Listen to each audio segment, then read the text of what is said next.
Caríssimos, antes de entrarmos no conceito filosófico de inteligência artificial, eu gostaria de pedir permissão para mencionarmos alguns conceitos pré-filosóficos ou do chamado período dos mitos.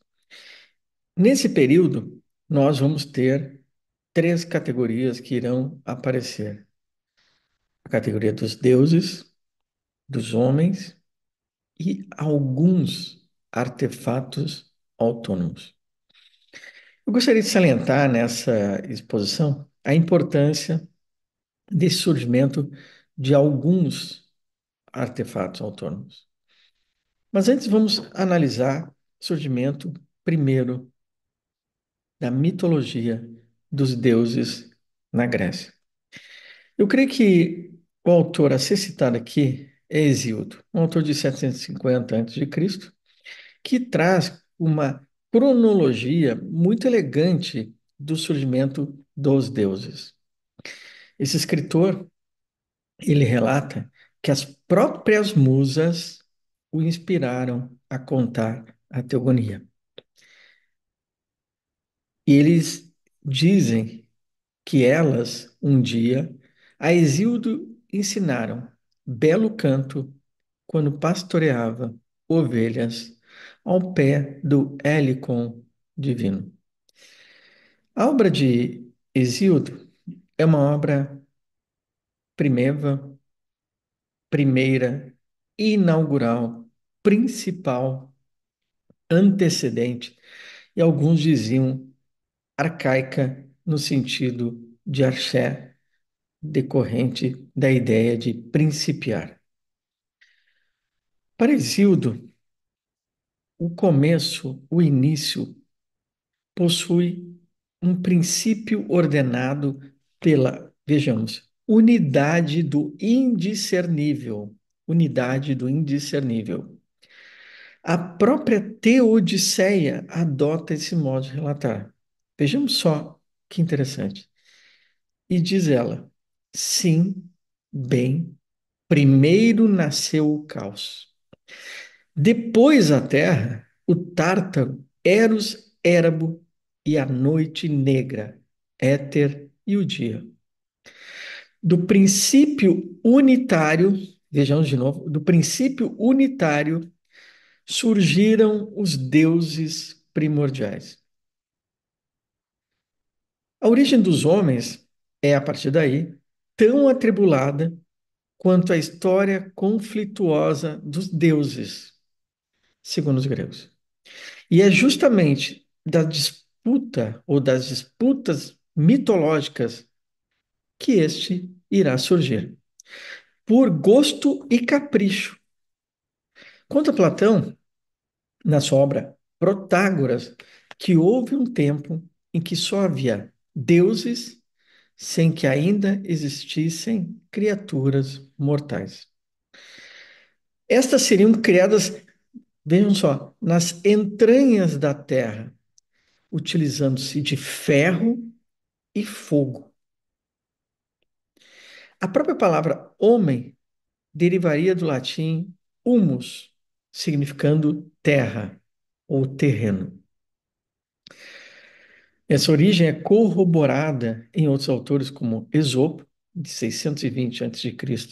a 564 a.C., e o grande poeta e escritor Ovídio, de 43 a.C. a 18 depois de Cristo. A fábula de Esopo reafirma Prometeu como criador da humanidade. Veja-se só, Prometeu como criador da humanidade. A versão desse escritor é a mais tocante. Os mortais teriam sido feitos de barro, porém, em vez desse barro ter sido misturado com água, havia sido formado com lágrimas. O vídeo põe em destaque a criação do homem ao desenrolar da Teodiceia. A ordenação do universo estaria quase completa. Lá estavam os deuses, as estrelas e até os pequenos animais.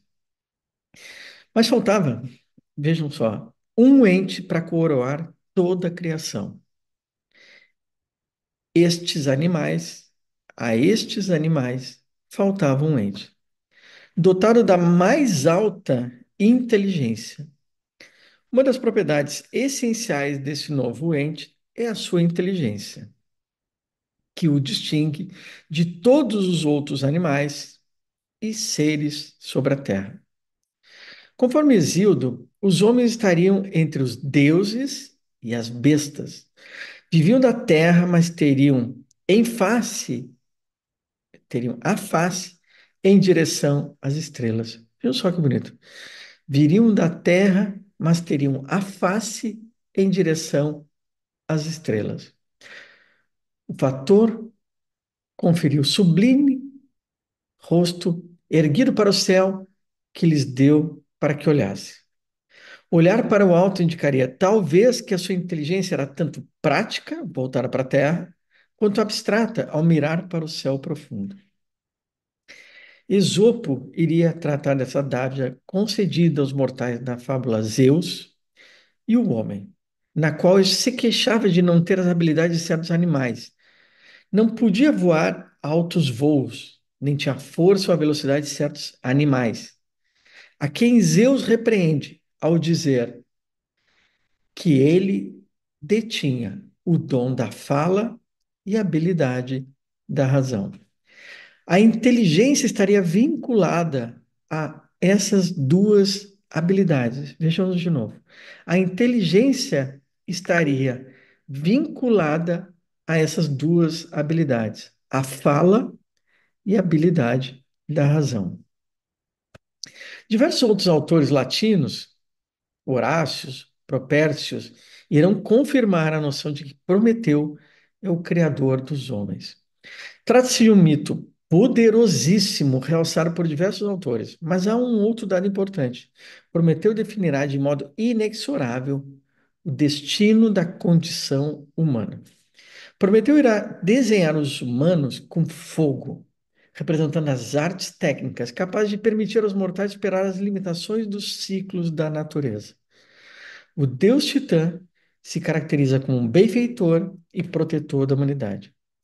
Esse desejo de ajudar esses seres desgraçados faz com que eles os concedam o domínio das técnicas, tais como os remédios, as curas, a adivinhação, o conhecimento dos sonhos, bem como todas as artes que dominam pelo trabalho e natureza.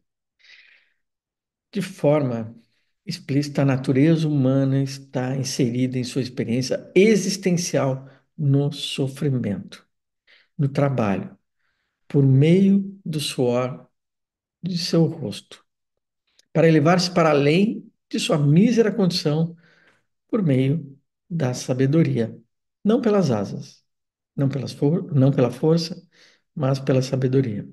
Sem o sofrimento não se alcançaria a sabedoria. Até este momento, o mundo é repleto de deuses, entes e homens. Nada se fala ainda de máquinas artificiais, artefatos ou autômatos que possam imitar o comportamento humano. A primeira menção de servos mecânicos aparece na obra de Homero, no século VIII a.C., na Ilíada. A primeira aparição do termo autômatos aparece no livro como criações maravilhosas de Hefesto, o ferreiro dos deuses, Deus da fundição, das invenções e da tecnologia.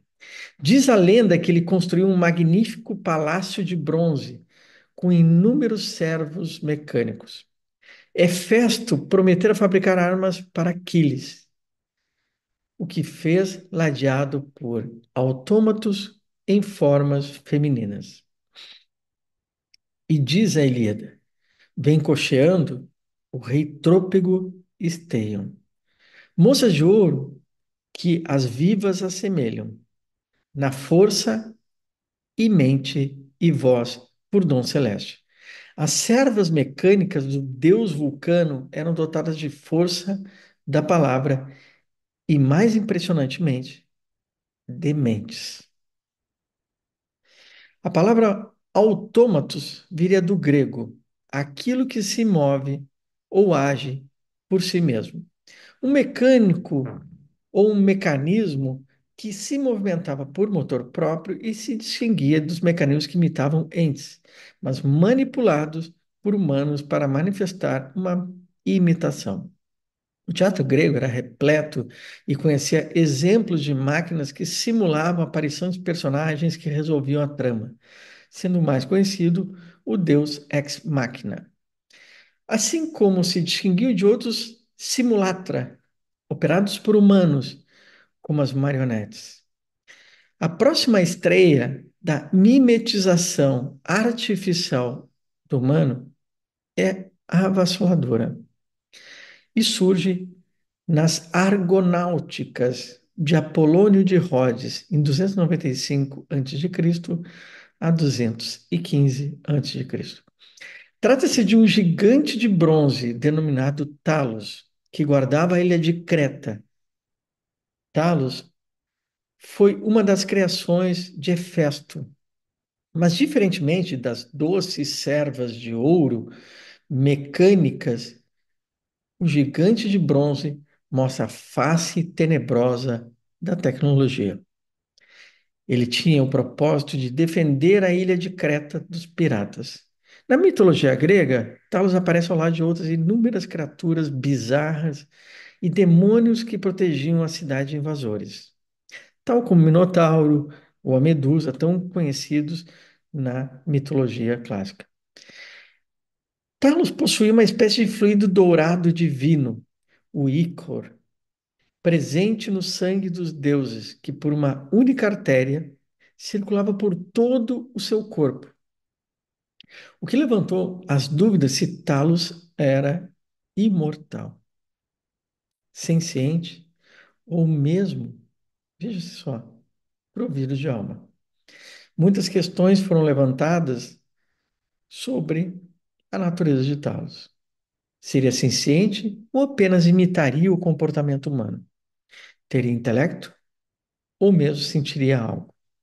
Os limites do humano e do inumano que o imita serão objeto de uma breve, porém muito importante crítica filosófica posterior. Contudo, as intuições, os insights, as ideias primevas trazidas pela mitologia no período pré-filosófico são riquíssimas e, por certeza, elas inspiraram os debates filosóficos que inauguraram um período filosófico de tentativa de compreensão de que seriam estes aparatos autômatos. Muito obrigado pela atenção e voltamos no próximo tema sobre o humano e o autômato.